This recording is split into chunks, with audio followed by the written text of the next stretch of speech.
베드로 전후서 말씀은 초대교회 대사도였던 베드로가 오늘날 터키 지역에 해당하는 핍박받는 소아시아 지역에 있는 고난받는 성도들에게 보낸 편지입니다.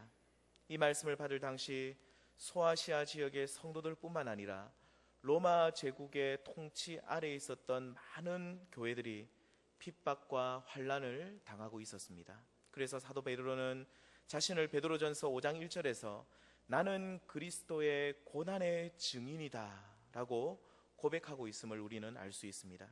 자신 또한 고난 가운데 있고 그는 지금 고난 중에 있는 성도들을 보고 있는 증인이라고 말하고 있는 것입니다.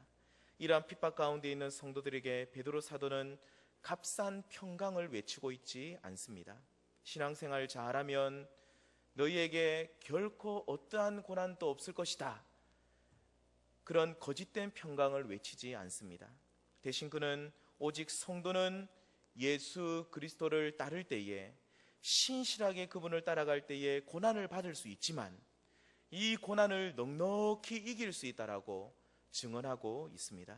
아니, 성도라고 한다면 이 고난을 또한 반드시 이겨야 한다라고 격려합니다. 그런데 이러한 이김은 성도가 어려움을 당하면 길거리의 잡초처럼 강해지기 때문이 아니라 고난 속에서 예수 그리스도를 향한 믿음이 있기 때문에 승리할 수 있다라고 분명히 밝히고 있습니다. 그러므로 너희는 이 믿음을 회복하고 이 믿음을 사모하라고 성도들을 가르치고 있음을 우리는 이 말씀을 통해 알 수 있습니다. 그렇다면 베드로 사도는 왜 고난 중에 있는 성도들에게 다른 것을 말하지 않고 이 믿음이 있어야 한다라고 외치고 있는 것이겠습니까? 본문을 통해 세 가지 정도 그 이유를 알 수가 있습니다. 그 첫 번째는 믿음은 금보다 귀하기 때문입니다. 조직적이지는 않았지만 간헐적으로 성도들을 핍박했던 로마 황제 네로와 위정자들을 이길 수 있는 방법은 이들보다 더 많은 권력과 힘을 가지거나 아니면 더 많은 어떤 물질이나 재물을 가지고 있으면 가능할 수도 있었습니다. 그런데 베드로 사도는 성도들을 핍박하는 이들을 이길 수 있는 길은 오직 하나, 믿음밖에 없다라고 말씀합니다. 왜냐하면 믿음은 로마 제국이 가지고 있었던 부와 귀와 그리고 그 모든 권력보다도 훨씬 값지고 소중한 것이기 때문이라고 말합니다. 그리고 베드로 사도는 이 보화보다 귀한 이 금은보화보다 소중한 믿음이 있어야 너희가 고난 중에서 승리할 수 있다라고 분명히 말씀하고 있습니다. 사랑하는 성도님들, 오늘날 우리는 믿음을 우리의 재물보다, 세상의 부귀영화보다 더 소중한 것으로 여기고 계십니까?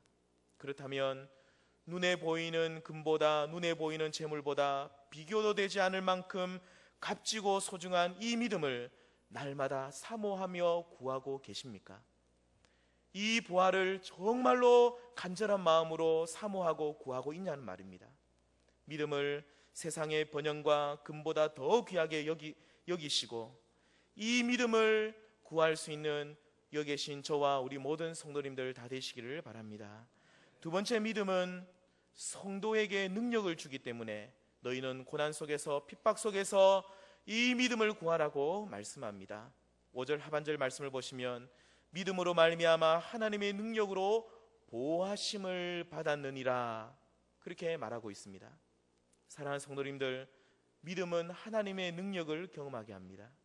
우리 주님으로 인해서 애매한 고난을 받고 세상에서 환난을 당하게 될 때에 성도에게 믿음이 있으면 이 믿음으로 말미암아 우리는 하나님의 능력을 경험하게 된다는 말입니다. 어떤 능력입니까? 바로 고난 중에 있는 성도를 보호하시는 하나님의 그 능력을 경험하게 됩니다. 우리의 영혼을 끝까지 지키셔서 우리에게 허락하신 그 구원을 이루시는 하나님의 그 놀라운 능력을 우리는 믿음을 통해 경험하게 된다는 말입니다. 그러므로 고난 중에 있는 성도에게 가장 필요한 것이 바로 이 믿음입니다. 믿음으로 사는 성도는 천지 만물을 지으신 하나님의 그 큰 능력을 경험할 수 있는 것입니다. 우리 성도님들 가운데 말로 다 표현할 수 없을 만큼 힘들고 어려운 시기를 보내고 계신 분들이 있다면 하나님의 능력을 경험하게 하는 이 믿음을 구할 수 있는 그러한 모습이 있기를 소망합니다. 그래서 하나님의 보호하심의 그 능력이, 믿음으로 말미암아 나타나는 이 하나님의 놀라운 보호하심의 이 능력이 우리의 삶과 우리의 가정과 우리의 직장과 우리의 교회 위에 머물러 있기를 소망합니다. 마지막 세 번째, 베드로 사도가 고난 중에 있는 성도에게 믿음을 외치고 있는 이유는, 이 믿음은 보이지 않는 하나님을 믿고 따르도록 하기 때문에, 그래서 고난 중에 있는 성도에게 이 믿음이 있어야 한다라고 강하게 권면하고 있습니다. 본문 7절에서 믿음의 확실함이 우리에게 있어야 한다 말씀하고 난 뒤에 8절에 보시면, 이 믿음으로 말미암아 성도는 육신의 눈에 보이지 않으시는 우리 예수님을 사랑하고 그분으로 인하여 기뻐하게 된다라고 약속하고 있습니다. 결국 성도는 이 믿음으로 인하여 우리 주님의 얼굴을 보게 되고, 이 믿음으로 인하여 그 영광 가운데 거하면서 모든 어려움을 넉넉하게 이길 수 있다는 것입니다. 그것도 어떻게 이깁니까? 힘겹고 어렵게 겨우겨우 이기는 것이 아니라 본문 8절 말씀처럼 즐거움으로 기뻐하면서 넉넉하게 이길 수 있다라고 약속하고 있습니다. 사랑하는 성도님들, 오늘 우리는 믿음으로 눈에 보이지 않으시지만 늘 우리와 동행하시는 우리 주 예수 그리스도를 사랑하시고 그분을 섬길 수 있기를 바랍니다. 그리고 오직 이 믿음으로 우리 주님의 얼굴을 보시고 믿음으로 지금 또 내 곁에 계신 주님을 사랑할 수 있기를 바랍니다. 오늘 우리는 왜 하나님의 눈에 보이지 않는다고 낙심합니까? 하나님께서는 왜 우리의 이 고난 중에 침묵하고 계시고, 왜 우리의 고난 중에 주님은 계시지 않는다라고 그렇게 쉽게 우리는 실망하고 낙심하게 되는 것입니까?